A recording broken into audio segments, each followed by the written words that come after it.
अस्सलामुअलैकुम। Straight talk में खुश आमदीद। आपके साथ मैं हूँ आयशा बख्श। इंतखाबात से ऐन 2 दिन पहले 6 फरवरी की सुबह पाकिस्तान के बड़े अखबारात की सुर्खी थी कि नवाज शरीफ वजीर आजम। अवाम ने अपना फैसला सुना दिया। जाहिर है अखबारात में शाया होने वाली ये सुर्खी खबर नहीं बल्कि नून लीग की जानिब से दिया गया एक इश्तिहार था, मगर ये इश्तिहार नून लीग की ख्वाहिश का वाज़े अक्कास था कि 2 रोज बाद इंतखाबात में नवाज शरीफ ही मुल्क के वजीर आजम बनने जा रहे हैं। नून लीग पर ही क्या मौकूफ पाकिस्तान में ऐसे सियासी और सहाफती हलकों की कमी नहीं थी जो यही दावा कर रहे थे कि 8 फरवरी के रोज इंतखाबात की सेज नवाज शरीफ को चौथी बार वजीर आजम बनाने के लिए ही सजाई जा रही है। नवाज शरीफ जिस तरह गुज़िश्ता साल अक्टूबर में 4 साल बाद वतन वापस आए, देखते ही देखते उनके खिलाफ केसेस खत्म किए गए, नाअहली खत्म की गई, सबसे बड़े सियासी मुखालिफ को एक हफ्ते के अंदर अंदर 14 घंटों की समाअत के बाद हैट्रिक में सजाएं दी गई, सबसे बड़ी मुखालिफ सियासी जमात को उसके इंतखाबी निशान से महरूम किया गया। पंजाब में मुवाफिक इंतजामिया निगरान हुकूमतें, सबसे बढ़कर उन हलकों की जानिब से कबूलियत का तासुर जिनकी नजर करम हुकूमत साजी के लिए जरूरी होती है। ये तमाम अवामिल वाज़े इशारे कर रहे थे कि इंतखाबात में नून लीग उस पोजीशन तक जरूर पहुंच जाएगी कि वजीर आजम बनने या ना बनने का फैसला मुकम्मल तौर पर नवाज शरीफ ही करेंगे। नवाज शरीफ ने इंतखाबात लड़कर हमेशा फायदे का सौदा ही किया। 88 में वजीर आला बने, 90 में वजीर आजम, 93 में मजबूत अपोजिशन लीडर बने और पीपल्स पार्टी को तहरीक निजात चलाकर इतना टफ टाइम दिया कि 97 के इंतखाबात में पाकिस्तान की तारीख का सबसे बड़ा मैंडेट लेकर वजीर आजम बन गए। 2013 में तीसरी मरतबा वजीर आजम बने। 99 की तरह 2017 के बाद से नवाज शरीफ ने मुश्किल वक्त तो जरूर देखा, मगर फिर से किस्मत उन पर मेहरबान रही। 2022 में भाई वजीर आजम बना और वाकफान हाल के मुताबिक नवाज शरीफ भी वादे वईद लेने के बाद वतन वापस आ गए। इत्तलात के मुताबिक नवाज शरीफ ने 8 और 9 फरवरी की दरमियानी शब विक्ट्री स्पीच भी तैयार कर रखी, मगर इंतखाबी नताइज ने इसका मौका ही नहीं दिया। नून लीग का वस्ती पंजाब में जो हाल हुआ सो हुआ। नवाज शरीफ मानसहरा की ऐसी नशिस्त से शिकस्त खा गए जिस नशिस्त से उनके दामाद कैप्टन सफदर और उनके भाई कामयाब होते रहे। अब ताज़ा सूरत हाल के मुताबिक नून लीग जिसके पास इस वक्त तक 80 नशिस्तें ही हैं, विफाक में उसकी माइनॉरिटी हुकूमत बनने जा रही है और शहबाज शरीफ वजीर आजम। ये सारी सूरत हाल नवाज शरीफ के सियासी मुस्तकबिल के हवाले से बड़े सवालात खड़े कर रही है। क्या सियासत और इख्तिदार का इतना वसी तजुर्बा रखने के बावजूद नवाज शरीफ मुस्तकबिल के सियासी मंजरनामे की दुरुस्त पेश गोई न कर पाए? क्या 4 साला जिला वतनी के बायस नवाज शरीफ पाकिस्तान के ज़मीनी हालात से लाताल्लुक हो चुके थे? क्या नवाज शरीफ ये इदराक नहीं कर पाए कि अवाम के लाशऊर में 2016 और 17 से ज़्यादा 2022 और 23 में शहबाज हुकूमत की वो कारकर्दगी है जिसमें महंगाई के रिकॉर्ड टूटे और बेरोजगारी में इजाफा हुआ?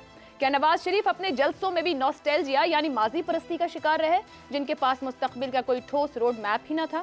इनमें से जो भी अवामिल नून लीग की कारकर्दगी पर असरअंदाज हुए हों, ये सवाल अहम है कि क्या नवाज शरीफ ऐसे इंतखाबी नताइज का तसव्वुर लेकर ही वतन वापस आए थे? पैनल की राय जानते हैं नवाज शरीफ के सियासी मुस्तकबिल पर। पैनल में हमारे साथ अबसार आलम, शहजाद चौधरी, जैगम खान और इफ्तिखार अहमद। प्रोग्राम का पहला सवाल आप सबके लिए। नवाज शरीफ सियासत से किनाराकश नहीं होंगे मरियम नवाज, तो फिर नवाज शरीफ बैक सीट पर क्यों? नून लीग की जरूरत या नवाज शरीफ की मजबूरी? अबसार साहिब। वाज़ेह बात नवाज शरीफ भी कर चुके थे कि अगर सादा अक्सरियत नहीं मिलती, वो सादा अक्सरियत का बार बार कह रहे थे कि अगर सादा अक्सरियत नहीं मिलती तो वो वज़ीर आज़म नहीं होंगे, और उनकी पार्टी भी ये कहती रही कि अगर कोalition गवर्नमेंट होगी तो नवाज शरीफ वज़ीर आज़म नहीं बनेंगे। तो ये तो हो गई फैक्ट्स की बात। तो इसलिए अब उनकी जमात जो है, ना सिर्फ ये कि उसे सादा अक्सरियत नहीं मिली बल्कि वो सबसे ज़्यादा सीटें रखने वाली जमात भी नहीं है, वो दूसरे नंबर की जमात है इस वक्त। तो मेरा ख्याल है कि नवाज शरीफ का वज़ीर आज़म ना बनना ही बेहतर सॉल्यूशन था। लेकिन बात सिर्फ इतनी नहीं है, बात इससे ज़रा ज़्यादा बड़ी है। आपने जो भी अपने इंट्रो में फरमाया कि वाज़ेह इशारे थे नवाज शरीफ को वज़ीर आज़म बनाने के, डील होने के, वादे वईद हुए उनसे और पता नहीं क्या क्या उनको गारंटियाँ दी गई। तो मैं ये समझता हूँ कि अगर वाज़ेह इशारे थे तो फिर क्या है, कहाँ से, किसने दिए थे इशारे? पहली बात तो ये है, जिसने इशारे दिए या जिन्होंने इशारे दिए वो झूठे इशारे थे, वो फ्रॉड था, वो फेक थे, क्या था? दूसरी बात आपने जो आप ही ने की है ना कि या वादे, मैं कहता हूँ या तो वो वादे झूठे वादे थे या वो वादे वईद थे ही नहीं और सब बातें बनी बनाई थी और एक ख़ास वजह से, ख़ास तरीके से फीड की जा रही थी कि परसेप्शन ये क्रिएट किया जाए कि नवाज शरीफ डील करके वतन वापस आए हैं और उनको वज़ीर आज़म बना दिया जाएगा, लेकिन नीचे से उनके कारपेट खींच लिया गया था उनके आने से पहले ही। और देखें आप आप अगर कुछ इशारों पे नज़र रखें, जो सिग्नलिंग हो रही थी, जो इस्टेब्लिशमेंट के करीब जो सहाफ़ी या सहाफ़ी नुमा जितने थे, वो मुसलसल ये कह रहे थे कि नवाज शरीफ गलती कर रहे हैं वापस आके, और उनके साथ बहुत बुरा होगा, वो अपनी आखिरी उम्र में या अपनी ज़िंदगी के आखिरी इनिंग खेलने आ रहे हैं और वो उनके साथ बहुत बुरा होगा। ये बातें बार बार होती रही।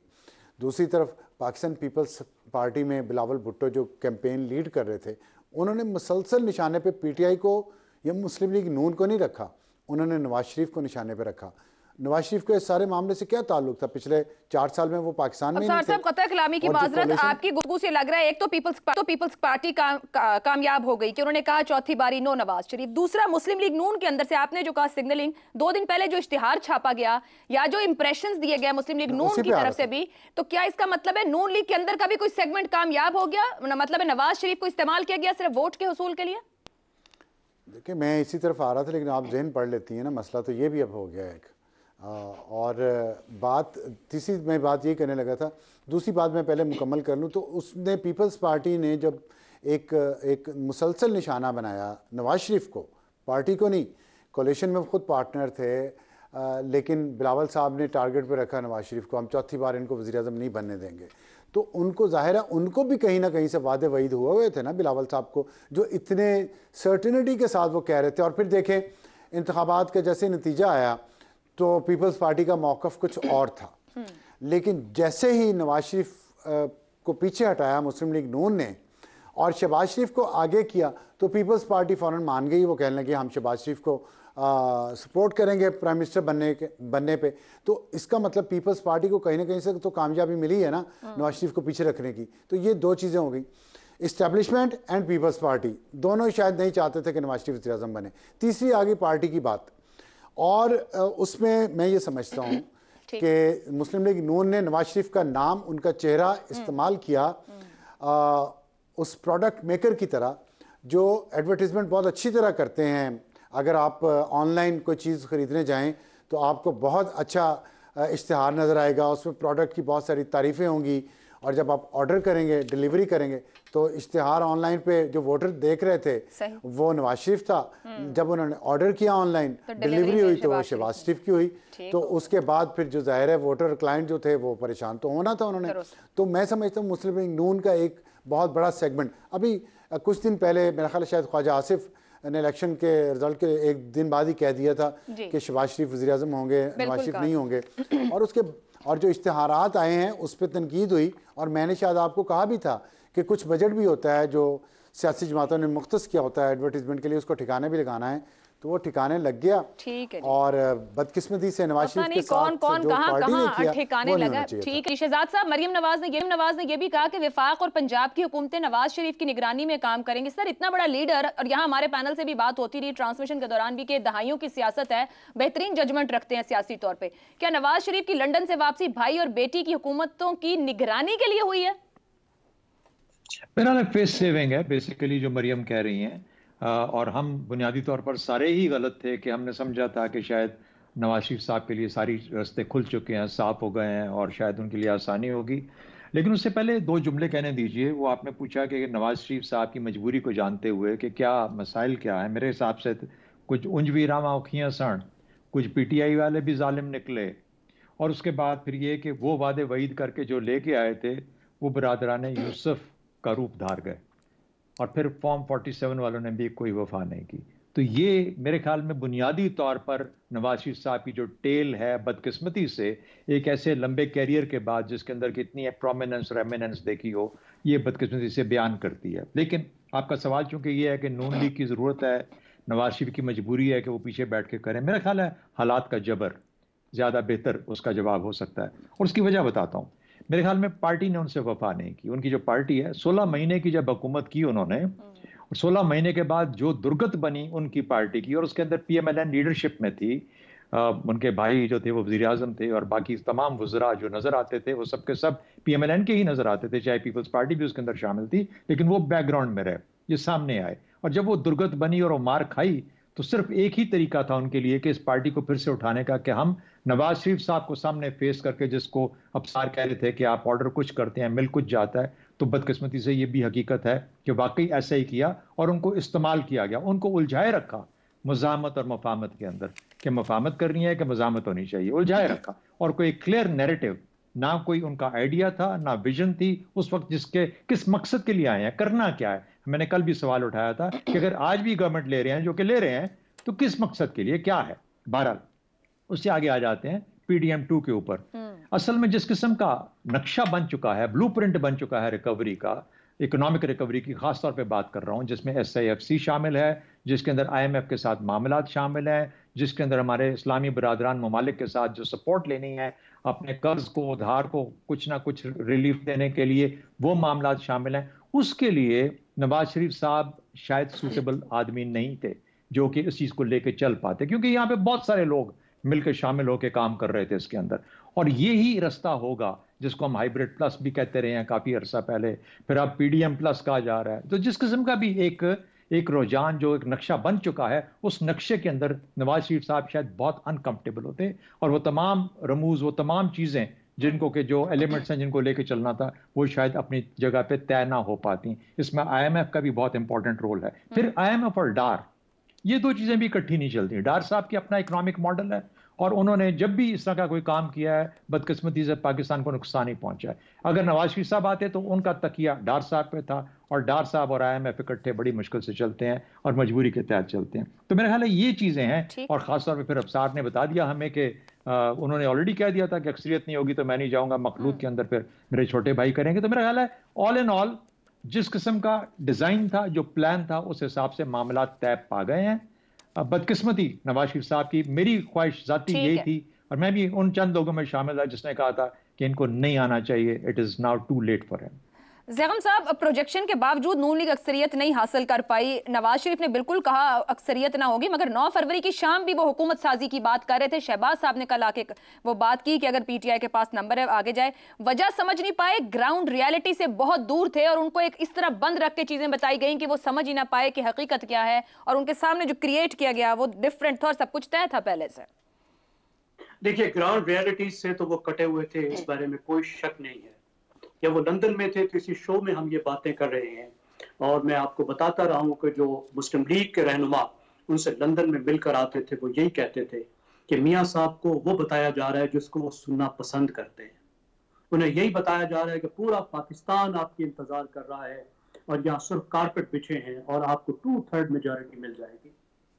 एक स्टेट ऑफ डिनाइल जिसमें हमारी बड़ी पार्टियां रही, PTI के बारे में उन्होंने ये डिक्लेयर किया कि PTI एक मुकम्मल तौर पर एक मसनूई प्रोडक्ट है, और जब तक इस्टेब्लिशमेंट ने इसे लाठियों का सहारा दिया हुआ है, ये पार्टी खड़ी है, वरना ये धड़ाम से आगे रहेगी। जब 2022 में वोट ऑफ नो कॉन्फिडेंस किया गया, तो उस वक्त भी ये समझा गया, या अस्यूम किया गया, फर्ज कर लिया गया कि जैसे ही ये बंदा निकलेगा तो पार्टी फारिग हो जाएगी। उसके बाद इस इलेक्शन में भी उसी तरह के मफरूजे थे, ये तो मसनूई पार्टी है। अब जब हमें मदद मिल रही है और जब मिसाला इधर लग रहा है, तो बस अब तो तबाहियां फेर देंगे, क्योंकि पहले भी तो ऐसा हुआ ना। 1997 में जब थोड़ा सा मिसाला तेज हुआ था, तो मुस्लिम लीग नवाज को 2/3 अक्सरियत मिली थी। तो अब भी इतना जबरदस्त मिसाला लग रहा था, तो उम्मीद तो इनकी यही थी। ठीक। लेकिन उनका आना बहुत जरूरी था। अगर वो ना आते तो जितना ग्राउंड मुस्लिम लीग नवाज ने रिकवर किया है, ये भी नहीं कर सकते थे। उनके आने से पहले आप सर्वे उठा के देखिए, फर्क इतना ज्यादा था कि तबाही होकर रह जाती। अब जब वो आ गए हैं, तो वो तो अपने आप को रिडीम करने के लिए आए हैं ना, इज्जत बहाल करने के लिए आए। वो अपनी बेइज्जती खराब कराने के लिए तो नहीं आए। इस वक्त जो वजारत उज़्मा है और मुस्लिम लीग की क़यादत की जो वजारत उज़्मा है, ये तो मुकम्मल एक बेइज्जती प्रोग्राम है। एक माइनॉरिटी गवर्नमेंट जिसके पास अक्सरियत नहीं होगी, और एक एजेंडा पर एक चीज पर हर कानून को मंजूर कराने के लिए ठीक उसको सपोर्टर्स की तरफ देखना पड़ेगा, जो अलाइज नहीं होंगे, बल्कि वो सपोर्टर्स होंगे जिन्होंने उनकी हुकूमत को प्रॉप अप किया होगा। ठीक। और लेजिस्लेशन के बगैर, लेजिस्लेटिव एजेंडा के बगैर आपको मालूम है कितना मुश्किल है हुकूमत चलाना पार्लियामेंट्री सिस्टम में। फिर ये एक हाइब्रिड सिस्टम है, 1 पेज सिस्टम है, जिसका माशी प्लान अगले 5 साल का बना दिया गया है।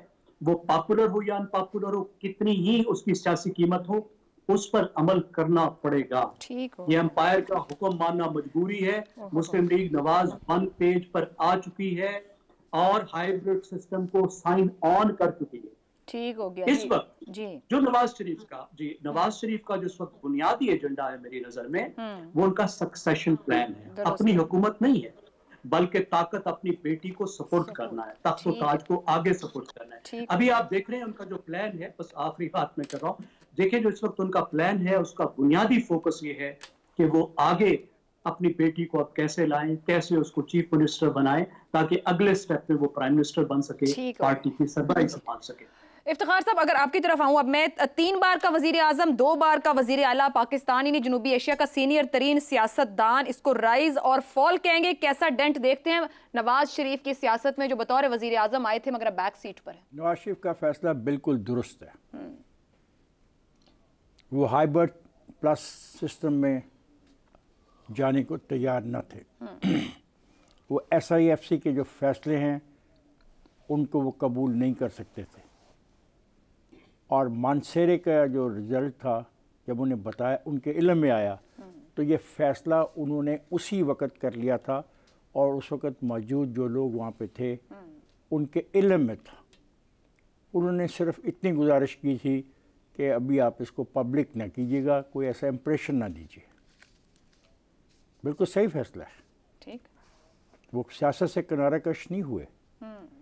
वो इस हाइब्रिड प्लस निज़ाम जो बैसाखियों के सहारे चलेगा, जिसमें रोज़ एक नया इशू खड़ा हुआ होगा पार्लियामेंट के अंदर, कभी कोई नाराज़ होगा और कभी कोई नाराज़गी को मनाना पड़ेगा, ये नहीं वो कर सकते। ये उनका टेम्परामेंट नहीं था, और उनको साफ समझ आ गई जब अब उनको रिजल्ट पता लगे कि इतने हमें सीटें मिली हैं, तो that was the best decision. समझ गए होंगे राना सना, मियां जावेद लतीफ़, उनके जो करीबी लोग थे, जब वो भी बिल्कुल देखना, ये बात मैंने तो बड़ा आपको वाज़ेह तौर पे कह दिया है कि फैसला कैसे हुआ। उन्होंने कहा कि अगर मैं मानसेरा से हार गया हूँ तो I don't want to go. 1 number 2 ये बात जो अफसार ने कही कि हमें अच्छे वो मिलनी चाहिए नशिस्तें। 2 हाइब्रिड निज़ाम प्लस नो, काबिल कबूल नहीं। 3 SIFC के फ़ैसले मेरे लिए बहुत मुश्किल होंगे कि मैं उनके साथ चलूँ, क्योंकि जब SIFC के फ़ैसले पर अमल दरामद होगा तो महंगाई और बढ़ेगी, लोगों पर दबाव और बढ़ेगा। जब हम IMF का पैकेज मानेंगे तो मैं तो कह रहा हूँ लोगों को, 2017 की बातें करता हूँ कि रोटी कितने की मिलती थी, तो आप जो जिस निज़ाम की तरफ जा रहे हो, मेरे पास 2/3 भी नहीं होगी, मेरे पास अक्सरियत भी नहीं है हमारे पास, मेरे लिए बहुत मुश्किल है कि मैं जाऊँ।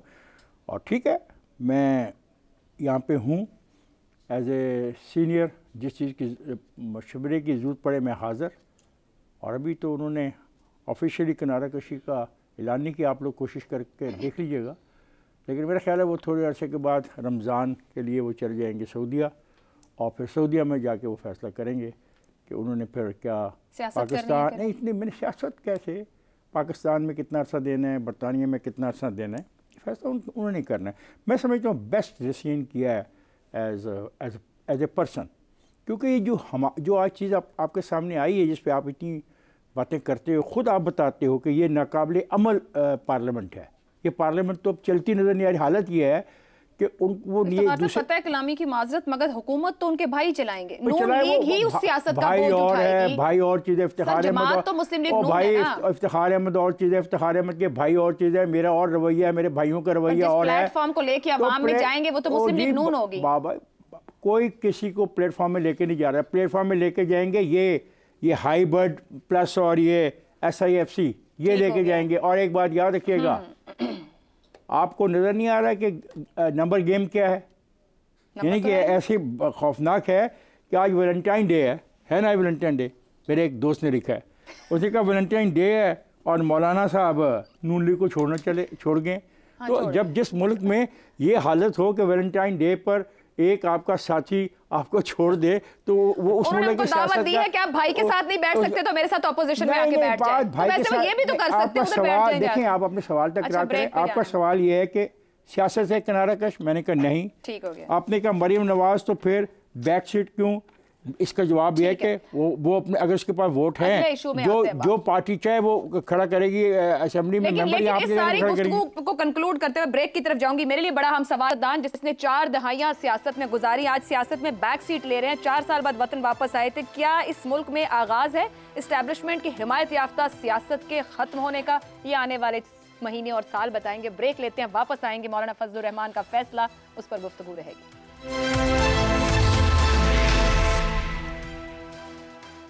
प्रोग्राम में आपको एक बार फिर खुशामदीद कहेंगे। जमीयत उलमा इस्लाम के सरबराह मौलाना फजलुर रहमान ने इंतखाबी नताइज को मुस्तरद करते हुए एहतजाज का ऐलान किया है। उनके मुताबिक अब फैसले ऐवान में नहीं मैदान में होंगे। मौलाना के मुताबिक अगर इस्टेब्लिशमेंट ये समझती है कि इंतखाबात शफाफ हुए हैं तो फिर 9 मई का बयानिया दफन हो गया है। मौलाना फजलुर रहमान ने नवाज शरीफ को भी अपोजिशन बेंचेस पर बैठने का मशवरा दिया है। JUI किसी पार्टी से इत्तेहाद नहीं करेगी। इलेक्शन कमीशन की नीयत रोज़े अव्वल से सही नहीं थी। इलेक्शन कमीशन एस्टैब्लिशमेंट के हाथों में यरगमाल बनी रही। असेंबलियों में शामिल हुए भी तो तहफ्फुज़ात के साथ होंगे। हमारा PTI के साथ जिस्मों का नहीं दिमागों का झगड़ा है, वो भी ठीक हो जाएगा। मौलाना फजलुर रहमान ने 2018 के इंतखाबात को भी धांधली ज़दा करार दिया था, ताहम उन इंतखाबात में PTI कामयाब हुई थी, जबकि हालिया इंतखाबात से पहले ही PTI को हराने के लिए इक़दामात शुरू कर दिए गए और इंतखाबात के बाद भी PTI 50 से ज़ायद नशस्तों पर धांधली का इल्ज़ाम लगा रही है। मौलाना का इंतखाबात पर मौक़िफ़ बड़ा अहम सवालात खड़े कर रहा है। अगर एक तरफ PTI इंतखाबात को शफाफ करार नहीं दे रही तो दूसरी तरफ कई दूसरी जमातों की तरह JUI ने भी मुकम्मल तौर पर इंतखाबी नताइज मुस्तरद कर दिए हैं। इसी पर गुफ्तगू करेंगे। सवाल इस तरह से, कोई इत्तेहाद नहीं करेंगे, अब फैसले ऐवान में नहीं मैदान में होंगे। मौलाना फजलुर रहमान का ऑपोजिशन में बैठने का ऐलान।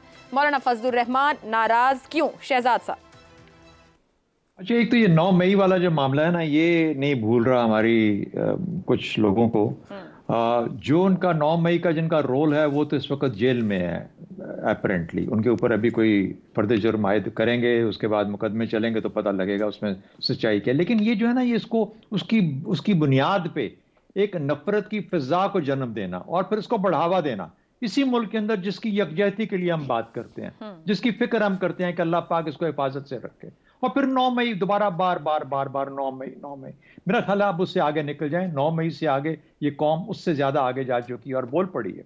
अब फजलुर रहमान साहब का मसला क्या है? फजलुर रहमान साहब भी उसी दर्द में मुब्तला हैं जिसमें ये सारी चीजें आती हैं। पहली बात, PMLN ने तो बड़ी आसानी के साथ अपनी गवर्नमेंट बना ली, मेजॉरिटी गेन कर ली। उधर से उनको जो लहर नजर आ रही थी, वो वहां बैठे हुए थे और उनको पता था कि खैबर पख्तूनख्वा में क्या होने वाला है, और वो बार बार बेचारे कह रहे थे कि सर्दी बहुत है, मत करो ये मेरे साथ काम। लेकिन बावजूद वो फिर भी PTI की लहर निकली और ऐसी निकली कि बहा के लेगी हर चीज को। तीसरी बात ये कि अब 4 सीटों के साथ वो ऐवान में क्या शोर मचाएंगे बेचारे। तो जाहिर है कि उन्होंने सड़कों पर शोर मचाना ना बैठ के, तो और तो अब ऐवान पे तो शोर मच नहीं सकता, 4 सीटें हैं उनकी।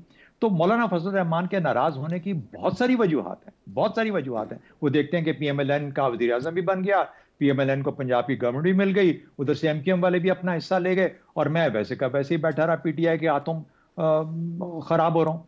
तो ये है मसाइल मौलाना साहब की, और वो समझते हैं कि उनके साथ ज्यादती हुई है वहां से जहां पर उनको समझता है कि बाकी हर एक ने अपना अपना हिस्सा ले लिया और मुझे में कुछ नहीं मिला। अब वो आते हैं, क्या करते हैं इसके हिसाब से वो बाद में पता चलेगा, लेकिन हैं अच्छे, बहुत अच्छे आदमी हैं, और मुझे यकीन है कि जल्दी इंशाल्लाह मान जाएंगे और फिर छोड़ देंगे पाकिस्तान। ऐसे ही चलता है इंशाल्लाह वो, और ही इज़ अ वेरी क्या कहना चाहिए कि इफेक्टिव पार्लियामेंटेरियन, और इंशाल्लाह उनकी तकरीरें जो होंगी पार्लियामेंट के अंदर, we will all look forward to it, कि वो एक अच्छी तकरीर करके और हमेशा हमें सही रास्ते पे रखेंगे, अच्छी तकरीर करके सही रास्ते पे रखेंगे। इफ्तिखार साहब, वो कहते हैं कि इलेक्शन शफाफ हुए हैं तो 9 मई का बयानिया मुस्तरद, मतलब बहुत से ऐसे लोग इलेक्ट होकर आए हैं जो कि 9 मई के अंदर शामिल रहे हैं।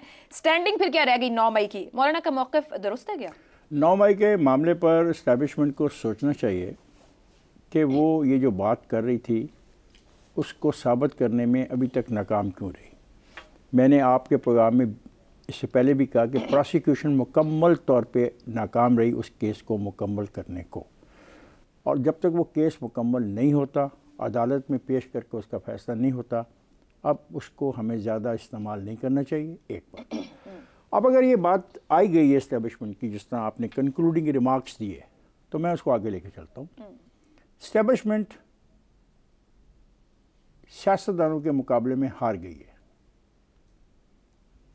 ये कामयाबी सियासतदानों की है और सियासत की और जमहूरियत की और अवाम के वोटों की है। किसको क्या मिला और किसको कितनी सीटें मिली इस बहस में जाए बगैर जो 5 करोड़ वोटर जो आया सड़क के ऊपर, उसने एक जमात को तो 5 करोड़ वोट नहीं दे दिया ना।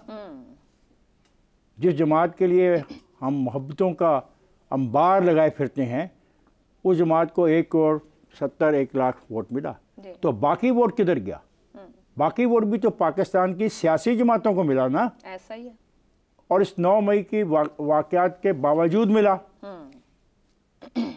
तो ये हमें अब इस बात को समझ लेना चाहिए कि इस्टेब्लिशमेंट इस मामले में नाकाम रही है कि वो ऐसा रिज़ल्ट लेके आती, वो नाकाम रही है। और उसकी नाकामी की वजह उसकी प्रोसिक्यूशन है।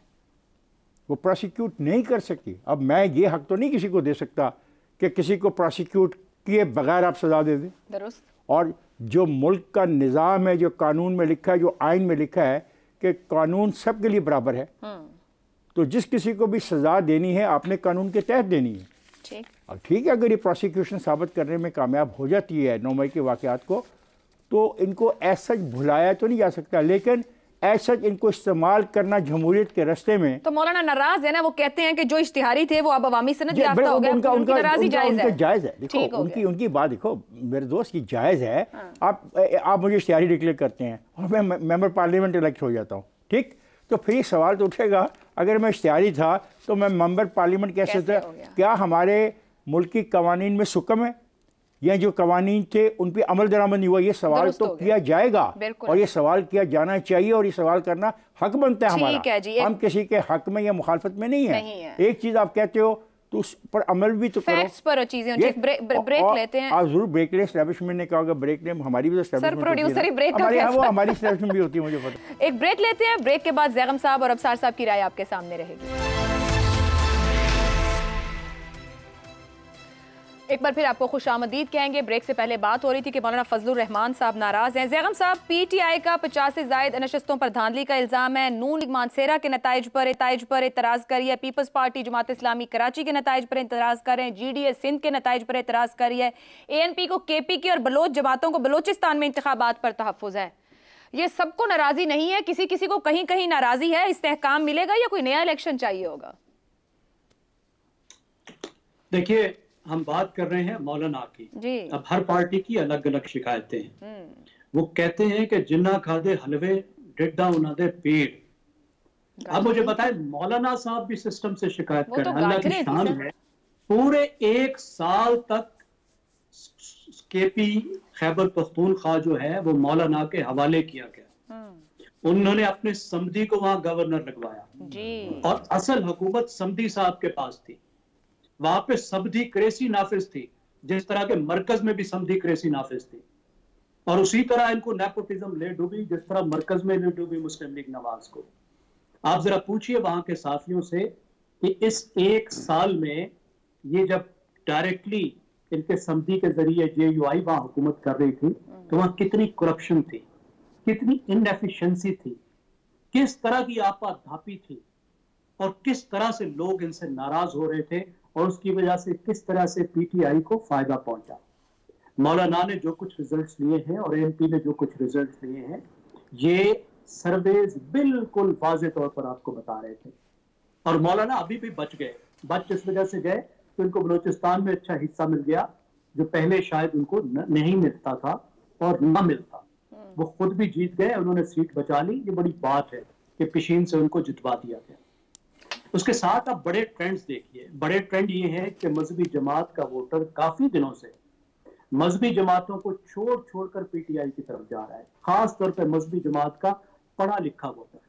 वही सौदा जो उनको मजहबी जमातों के हाथ से मिलता था वही PTI की तरफ से मिल जाता है। और PTI का भी जो रेटरिक है, जो उनका बयानिया है, उसमें आपको एक एक्सट्रीम राइट जो टिल्ट है नजर आती है। अगरचे वो जमात सेंट्रिस्ट है लेकिन बयानिया उस तरीके के है। और फिर ये जमातें आप देखिए, ANP भी और ये भी एक ऐसी जमातें हैं जो मौरूसी जमातें हैं और अपनी मौरूसियत के ट्रांसफर की फेज में है। इनके भी वही मसले हैं जो हमारी दूसरी रिवायती जमातों के हैं और जिसकी वजह से वो ज़वाल पजीर है। तो JUI किसी और को गिला नहीं कर सकती।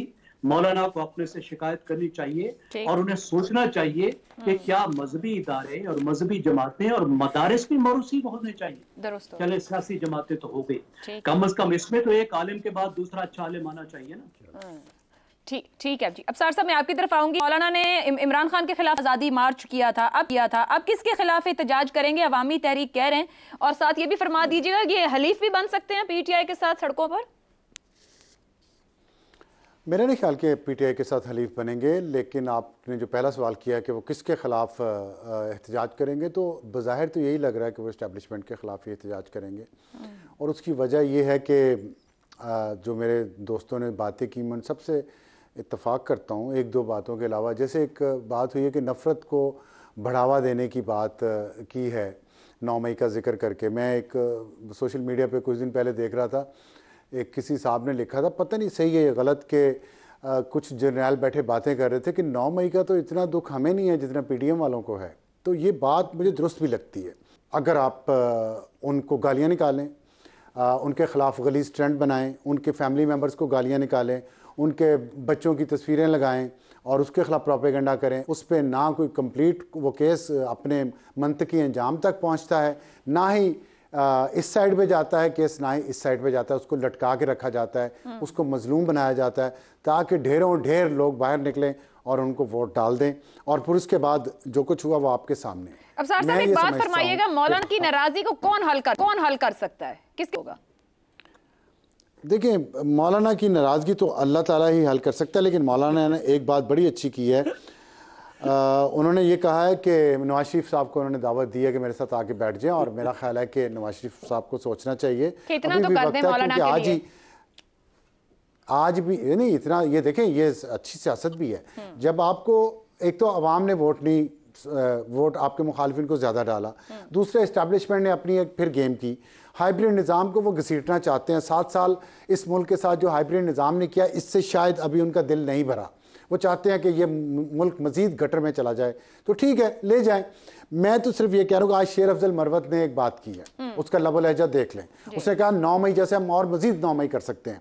तो ये इस्टेब्लिशमेंट को ये ज़ुबान समझ भी आती है और अच्छी भी लगती है। मुझे इस्टेब्लिशमेंट की इस बात से खुशी हुई है, उन्होंने क्लैरिटी दे दी है सियासी कुव्वतों को कि आप इस हद तक जाएंगे तो हम आपके सामने झुक जाएंगे। अगर आपने तहजीब दिखाई, डिसेंट तरीके से हम पे कुछ तनकीद की पढ़े लिखे लोगों की तरह, फिर आपकी खैर नहीं है। उससे शेर अफजल मरवत ने यह भी कहा कि जरदारी साहब ने रब्ता किया है हमसे कि पीटीआई हमारे साथ अगर मिल सकती है। तो जो मौलाना साहब ने नवाज शरीफ को, चलो बहरहाल मैं पीपल्स पार्टी की तरदीद को मैं नहीं ठंडे पेटों नहीं बर्दाश्त कर सकता। वो देखे ना अभी नवाज शरीफ पे कितनी तनकीद कर रहे थे। 8 मई की रात तक खुर्शीद शाह ने कहा 9 फरवरी को खुर्शीद शाह ने कहा कि हम नवाज शरीफ को प्राइम मिनिस्टर नहीं एक्सेप्ट करेंगे क्योंकि उनके खिलाफ केस है और उनकी सीट पे अगर वो उनके खिलाफ फैसला आ गया, वज़ीर आज़म हुए, तो कितनी शर्मिंदगी होगी। इस हद तक वो मुखालफत कर रहे थे और अगले दिन वो नून लीग के साथ बैठ गए। तो मेरा ख्याल है कि नवाज शरीफ और फजल रहमान अपोजिशन में बैठे और पीटीआई और पीपल्स पार्टी को वफाक में अभी भी हुकूमत बनाने दें, तो ये मुल्क आगे चलेगा। मेरा ये ख्याल है। ठीक हो गया जी। पैनल की राय आपके सामने है। प्रोग्राम से इतना ही, इजाजत दीजिए, अल्लाह हाफ़िज़।